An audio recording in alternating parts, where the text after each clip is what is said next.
السلام علیکم۔ Welcome to my channel کہانی جنکشن۔ نئی دلچسپ اور ہارر کہانیاں سننے کے لیے میرے چینل کو سبسکرائب کریں۔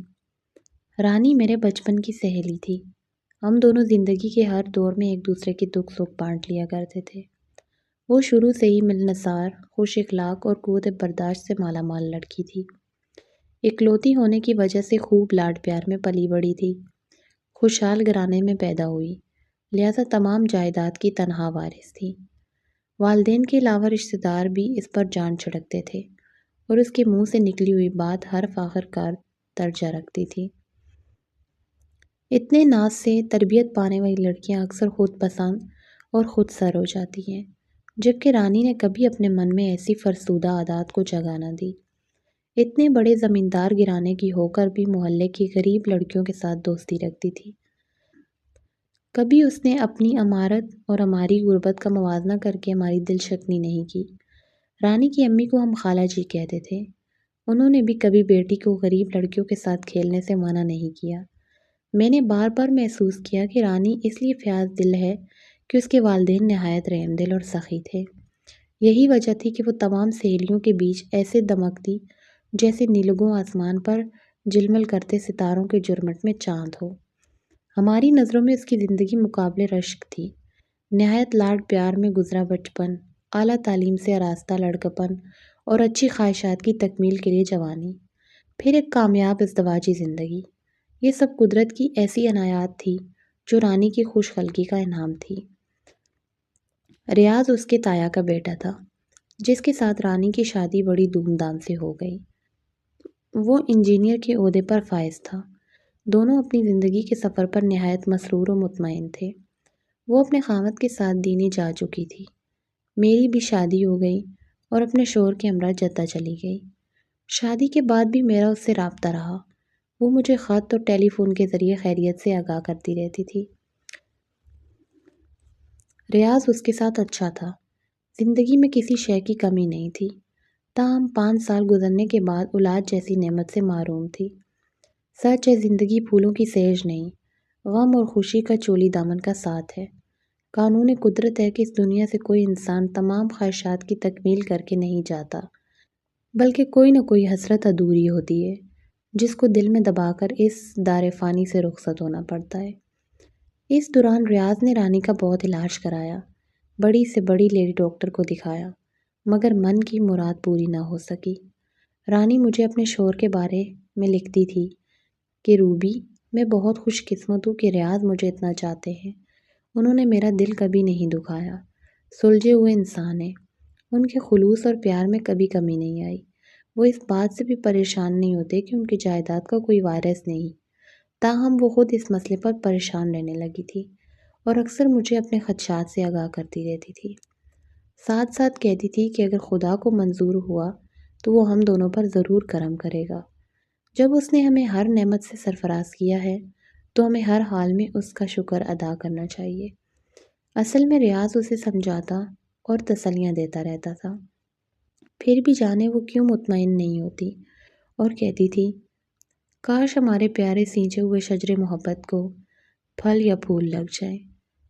یہ لوگ کوئی روایتی ساس نندے نہیں تھے کہ رانی کے ناکردہ گناہ کی سزائیں تجویز کرتے اور ریاض کو بیوی سے محض اس وجہ سے بد دل کرنے کی کوشش کرتے۔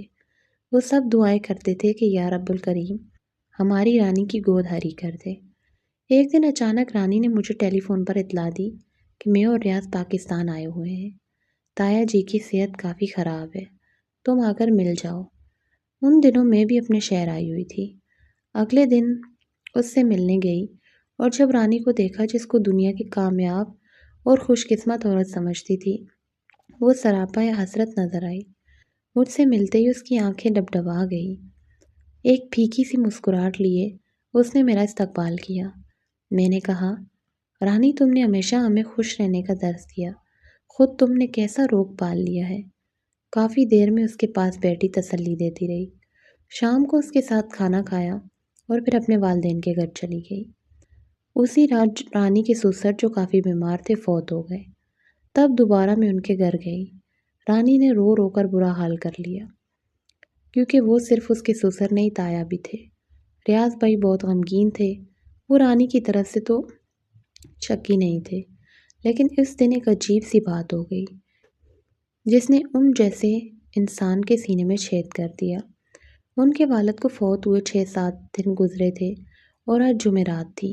شام کے وقت ماں نے بیٹے کو بلا کر کہا، بیٹا شام ہونے کو ہے، جلدی جلدی کھانے پر فاتحہ پڑھوا کر روٹی کسی غریب یتیم کو دے آؤ، اور یاد رکھنا 40 دن تک باقاعدگی سے اپنے والد کی روح کو ایصال ثواب کے لیے روٹی شام سے پہلے کسی یتیم بچے تک ضرور پہنچانا، کیونکہ اولاد ہی والدین کی روحوں کو ثواب پہنچاتی ہے۔ ساتھ ہی ماں کی سسکیاں نکل گئی، دعا کرو کوئی بے اولاد نہ مرے، کہ پھر انسان کا نام لینے والا کوئی نہ ہو، کوئی نہیں رہتا، اس کا نشان مٹ جاتا ہے۔ ماں نے یہ بات جذبات کی روح میں کہہ دی، مگر یہ بات ریاض کے دل پر اثر کر گئی اور وہ خاموش خاموش رہنے لگا۔ والد کی وفات کے 2 ماہ بعد انہیں واپس جانا تھا۔ بیوی سے کہا، رانی میرا خیال ہے کہ امی جان کی دلجوئی کے لیے تم کو کچھ عرصہ یہی رہنا چاہیے۔ یوں شور کی خوشنودی کی خاطر وہ ٹھہر گئی اور ریاض بھائی اکیلے ہی دبئی چلے گئے۔ 1 سال کا عرصہ گزر گیا۔ شروع دنوں میں وہ باقاعدگی سے بیوی کو خط لکھتے رہے، مگر پھر آہستہ آہستہ ان کے معمول میں تبدیلی آ گئی۔ اب 2 ماہ گزر گئے، ان کا خط نہیں آیا۔ رانی ان کے رویے پر خاصی بددل ہو گئی تھی، مگر اس نے شوہر کی وفا پر کبھی شک نہیں کیا، بلکہ مصروفیت سمجھ کر خاموش رہی۔ ایک دن اس کو انجانے خدشات نے حقیقت کا روپ دھار لیا۔ ریاض نے بیوی کو خط میں لکھا، رانی ابا جان کی وفات کے بعد جب میں یہاں آیا ہوں بہت بے چین ہو گیا تھا۔ کئی بار سوچا اپنے دل کی بات تم پہ اشکار کر دوں، مگر ہمیشہ یہ سوچ کر خاموش ہو جاتا ہوں کہ میری بات سے تم جیسی وفاشوار بیوی کے دل پر کیا گزرے گی۔ اس سے پہلے کہ میں تمہاری نظروں میں گروں مر ہی جاؤں، لیکن سوچتا ہوں مر گیا تو اس دنیا میں کون ہوگا جو میری روح کے سال ثواب کے لیے فاتحہ کرائے گا۔ یہ بھی سوچتا ہوں کہ رب العزت نے ہمیں تمام نعمتوں سے نوازا ہے، کون سی ایسی چیز ہے جو ہمارے پاس نہیں ہے۔ ان سب نعمتوں کے ساتھ ایک اولاد بھی عنایت کر دیتا تو اس کے خزانے میں کیا کمی تھی۔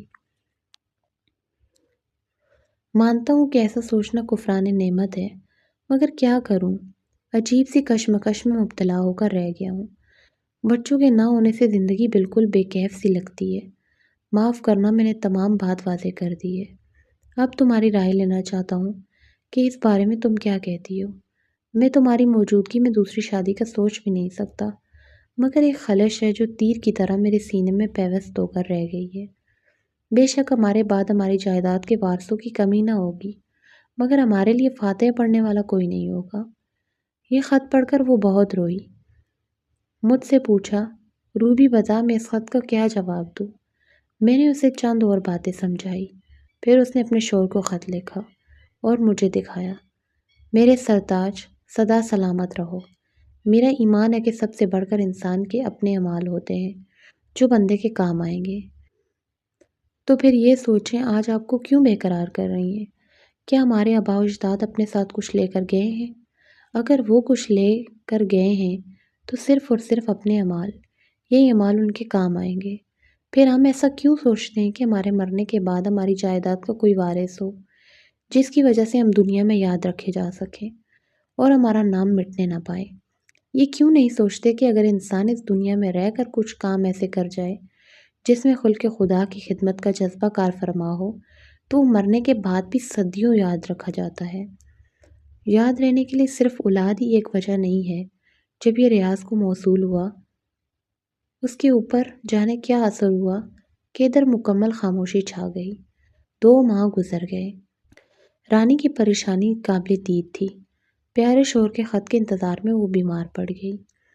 رانی کے ساس نے بیٹے کو فون پر بہو کی بیماری کی اطلاع دی تو جواب آیا، میں تمہیں اپنے دل کی حالت لکھتے ہوئے بالکل شرمندہ نہیں، کیونکہ میرا ضمیر مطمئن ہے اور مجھے ذات باری تعالیٰ پر مکمل بھروسہ ہے کہ وہ جس کو چاہے دے اور جس سے چاہے لے لے۔ لیکن یہ حقیقت ماننی پڑے گی کہ دنیا میں اولاد انسان کے لیے قدرت کا ایک بہترین تحفہ ہے۔ اگر نیک اولاد ہو تو دین و دنیا کے لیے بہتر، اور اگر برائی کا راستہ اختیار کر لے تو پھر بے شک والدین موت سے پہلے مر جاتے ہیں اور دنیا ان کو اولاد کے ناطے اچھے لفظوں میں یاد نہیں رکھتی، مگر اولاد کی آرزو ہر حال میں رہتی ہے۔ میں تمہاری طرف سے پریشان ہوں کیونکہ تم نے شاید میرے خط کا اثر زیادہ لیا ہے، یا شاید تم نے بھی اولاد کی کمی محسوس کرتے ہوئے اپنے دل کا روک لیا ہے۔ ہمارے ہاں اولاد نہیں ہوئی تو تمہارا کیا قصور ہے جس کی وجہ سے تم اپنے آپ کو یا میں تم کو سزا دوں؟ مرد اگر دوسری شادی اولاد کے لیے کرتے ہیں تو وہ قابل معافی ہوتے ہیں، تاہم میں ہرگز تم کو دکھی نہیں دیکھنا چاہتا۔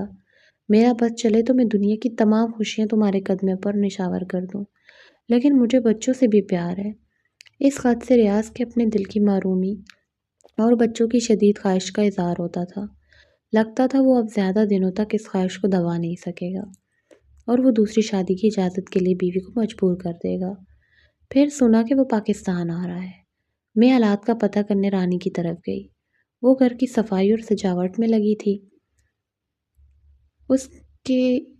اس کی اپنے شوہر سے والہانہ محبت دیکھ کر میری آنکھوں میں آنسو آ گئے۔ اگر ریاض نے آ کر اس کے سارے خواب توڑ دیے تو کیا ہوگا؟ وہی ہوا جس کا مجھے اندیشہ تھا۔ ریاض کی آمد کے 2-3 دن بعد ہی رانی کی خوشیوں پر اوس پڑ گئی۔ اس کا شوہر دوسری شادی کرنا چاہتا تھا اور اس سے اجازت مانگ رہا تھا۔ وہ اولاد کی نعمت سے مالا مال ہونا چاہتا تھا کیونکہ رانی بانجھ تھی۔ اس میں اس کا کوئی قصور نہیں تھا، مگر عورت کو ہی اس کی سزا ملتی ہے، حالانکہ یہ سب قدرت کی طرف سے ہوتا ہے۔ اس نے غمناک دل سے شوہر کو دوسری شادی کی اجازت دے دی تاکہ اپنے شوہر کو خوش اور آسودہ دیکھ سکے۔ ساس نے ایک لڑکی غریب خاندان سے اس مقصد کے لیے پسند کر لی، جو اس کی دور کی رشتہ دار بھی تھی۔ غریب لڑکی کو اسی وجہ سے چنا گیا کہ وہ رانی کی تابعدار رہے گی۔ شوہر بہت مشکور تھا۔ اس نے بھی کہہ دیا کہ وہ عمر بھر رانی کے تابعدار رہے گا اور اس کا یہ احسان کبھی نہیں بھولے گا۔ اب رانی اندر سے گلنے اور مرنے لگی۔ اس کی حالت روز بروز ناگفتہ ہوتی جا رہی تھی، جیسے کوئی اس کو اندر ہی اندر کھا رہا ہو۔ بالآخر وہ شدید بیمار ہو گئی۔ جن دنوں اس کی ساس نئی بہو لانے کے اہتمام میں لگی تھی، رانی گل گل کر ختم ہوتی نظر آئی۔ ایک دن ریاض زیورات کے ڈبے ہاتھ میں تھامے گھر آیا اور آتے ہی رانی کے پاس گیا اور بولا، دیکھو جیسا سیٹ اس کے لیے ہے تمہارے لیے اس سے بھی بڑھ کر ہے، لو دیکھو تو صحیح۔ رانی نے شوہر کے اصرار پر مخملی ڈبے کی طرف ہاتھ بڑھایا تو ریاض کو وہ ہاتھ لکڑی کا بنا ہوا محسوس ہوا۔ یکدم اسے بجلی کا جھٹکا لگا۔ اس نے غور سے رانی کے چہرے کو دیکھا۔ وہاں تو کچھ بھی باقی نہ بچا تھا۔ وہ ہڈیوں کا ڈھانچہ تھی، آنکھوں کے چراغ بھی بجھے بجھے تھے۔ ریاض کے دل پر کوئی چھری چل گئی۔ اولاد کی خواہش پوری کرنے میں اس قدر مگن، دوسری شادی کے کاموں میں اتنا الجھ گیا تھا کہ کافی دنوں سے اس نے رانی کی طرف غور سے دیکھا بھی نہیں۔ میرے خدا، میں نے اس کی کیا حالت کر دی؟ لمحے بھر کو اس نے سوچا تو اسے خود سے بھی شرم آ گئی۔ اس نے زیورات کے ڈبے ایک جانب رکھ دیے اور ماں سے کہہ دیا کہ میں دوسری شادی نہیں کر رہا۔ اولاد اگر نہیں ہوتی تو یہ خدا کی مرضی، میں اپنی رانی کو دکھ کی آگ میں جلتے ہوئے نہیں دیکھ سکتا۔ انہی دنوں ریاض کی بابی نے چوتھے بچوں کو جنم دیا تھا۔ اس نے اپنی بابی کے پاؤں پکڑ لیے اور اس سے بچہ لے کر رانی کی جھولی میں ڈال دیا۔ آج اس واقعے کو کئی سال گزر گئے ہیں۔ رانی تندرست و توانا اور خوش باش زندگی بسر کر رہی ہے۔ اس نے آج تک اس بچے کو محسوس نہیں ہونے دیا کہ وہ اس کی حقیقی ماں نہیں ہے۔ خدا رانی جیسے شوہر اور ساس نندے ہر عورت کو دے۔